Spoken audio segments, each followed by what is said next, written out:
Hello and thank you for tuning in to this week's episode of Bite-Sized Cybercrime, the podcast where we discuss cybercrimes and cybersecurity news. Chances are, on Friday, July 19th, you tried to catch a flight, or tried to log into work and realized your computer just crashed.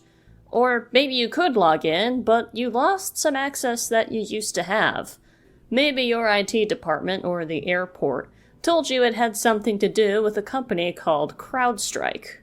Early Friday morning at about 2:08 a.m. Central Time, my friend Bash, who also runs a cat rescue that I adopted my best friend Rexy from, was on the way to the airport when news hit that suddenly Windows computers were displaying the blue screen of death at banks, airlines, news broadcasters, and hospitals. And this time, the good old turn it off and turn it back on again just results in a loop of the dreaded blue screen of death. Bash had let me know that they managed to get through on Delta Airlines with no checked bags, but that American Airlines appeared to be shut down and Spirit was handwriting tickets and boarding passes. Even after getting through security, no flights were allowed to take off for a while. He finally managed to take off at about 11 a.m. Central Time. But he was lucky. Many United passengers had their own flights canceled. So, what exactly happened? How are all these industries impacted at the same time? Was this a massive cyber attack? This is pretty much what people thought Y2K was going to be, and is quite possibly the biggest global IT outage ever. This wasn't just the United States. Australian news networks couldn't access their graphics, one of which posted a funny MS Paint doodle amidst the chaos. A Twitter user in India showed off their very first handwritten boarding pass. Hospitals and 911 dispatch centers were sometimes fully down. How could something on this scale even happen? And what does CrowdStrike have to do with it? CrowdStrike provides different security services like endpoint security, threat intelligence, and some cyber attack prevention. They are, in fact, a very highly respected vendor providing many of these services, and often the gold standard for IT security.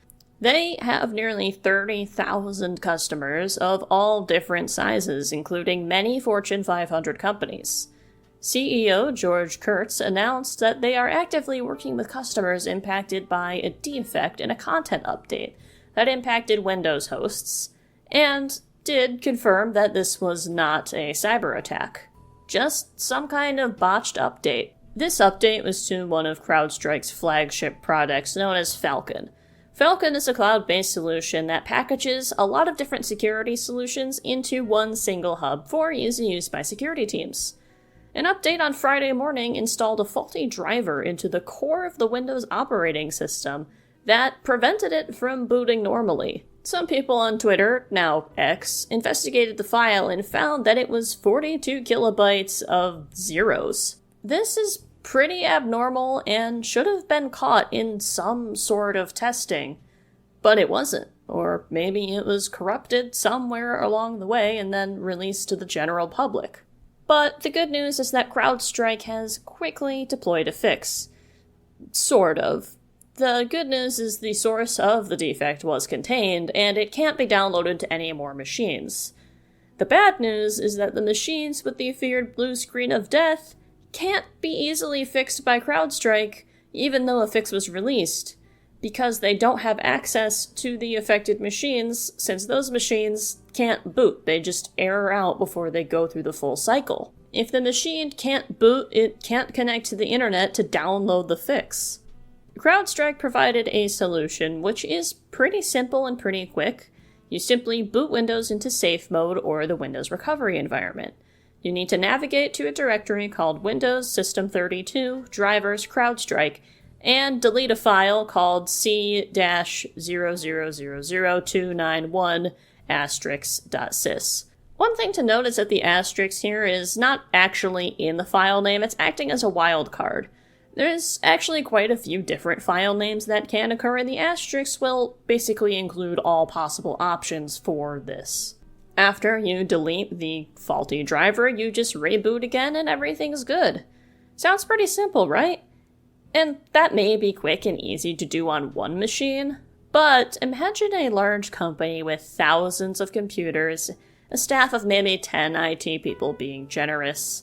That's going to take a long time to manually resolve, especially if some people are working remotely. The issue is that this fix requires a local admin access. Most people who own corporate laptops don't have local admin access. Those are reserved for the IT people, and that's a good thing. It prevents them from being able to mess with computers in ways that may break them or install malware. But in this case, it means they're stuck in a boot loop. One thing I would also like to note is that most corporate laptops are also encrypted with a software called BitLocker. When you try to do this solution, BitLocker will ask for a recovery key. Many users don't have their own recovery keys, and IT admins will have to track down their keys for every single machine and type them in manually.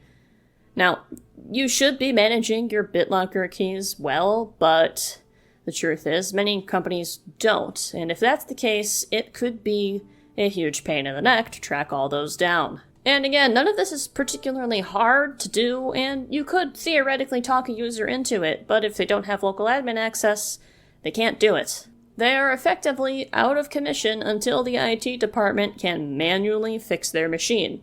Some IT departments have found a way around this by being able to boot multiple machines to the network and run a script file that will effectively do this, but that still requires the machine to be on the local network and for someone to know how to boot the machine to the network, which is difficult to explain to the average home user. And obviously, if that user is working remotely, they won't be able to do it because they won't have access to the local network. A VPN can only be logged into after the machine successfully boots, which it's not doing. There has also been a very mixed amount of success with simply rebooting machines a ton of times. 15 times minimum. The logic here is that eventually you may actually be able to get the machine to connect to a network and download the fix from CrowdStrike before Falcon launches and is able to crash the machine. I've talked to a couple people who were having this issue at their workplace, and they weren't able to get this to work, although I have seen some people on Twitter or X report that they were successful with the solution. So it's not exactly a reliable way to fix it. If it works, that's great, but there's still probably a lot of manual labor that IT departments are going to have to do. This could keep many different industries in shambles for weeks to come. If you think about how many computers a company has, you're not just going to have laptops for every single employee. You're going to have servers that contain files, web servers, database servers. In hospitals, some smart IT devices are on Windows. A lot of the screens in airports are also on Windows. There may be more physical machines in the office. Sometimes display signs are running on Windows. There may be application servers. Certain types of storage servers may also be affected. Really, there's a lot more computers than you probably think that could be impacted.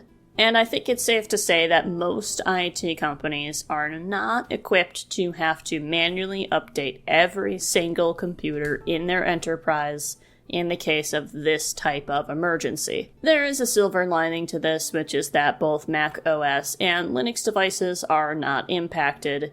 This mostly impacts Windows Desktop and Windows Server devices, which are both still incredibly popular. This situation is bad, and its impact has been felt across the world and across different industries. But what I would really be interested to see is how did a catastrophic update like this get pushed to every single customer of CrowdStrike? I really don't see how this could get past any sort of testing stage, or what environment were they testing in. We currently don't have an answer for how this happened, but given how wide the impact of this incident was felt, we probably will and should see answers soon. Some people suspect this was done on purpose. If this is the case, I think it was most likely a disgruntled employee with too much control, rather than a malicious hacker. The reason being, if it was a threat actor, it would be a much better idea to do something like package the update with a backdoor, ransomware, a beacon to a command and control server controlled by the hacker, information stealing malware, basically anything that can actually allow them to make a profit. Some attackers will still choose to cause chaos. This form of hacking has mostly died out in the early 2010s, but there are still hacktivists out there with a political motivation. However, no group has taken accountability, and if there is a political motivation, you would typically see this right away. A very strong reason I also don't believe this is a threat actor is because if it was, I get a feeling someone would have taken credit for it now, and no one has. This is something that any threat actor would want to brag about endlessly if they actually managed to pull it off, given how big CrowdStrike is, but this hasn't happened at all. Even though it's the boring answer, it's probably the most likely answer that this was just some freak accident. Maybe it was never tested in a Windows environment. Maybe it was tested, but someone added something later that wasn't tested and then it was pushed into production. Maybe a legitimate part of the update got corrupted somehow. Something weird definitely happened here, and I would really like to see a full write-up on what happened from CrowdStrike and any other investigators. But for now, as of the date of this recording, this is all we know. Good luck to all my fellow system administrators out there. Godspeed. I'm also interested to see how this is going to impact the future of CrowdStrike. I don't think this is going to kill them as a company, but they're probably going to lose a lot of customers, they are probably going to face a class action lawsuit, and I'm interested to see what kind of precedent this sets for the future. Thank you to The Verge, Forbes, TechCrunch, and Bleeping Computer for information on this incident.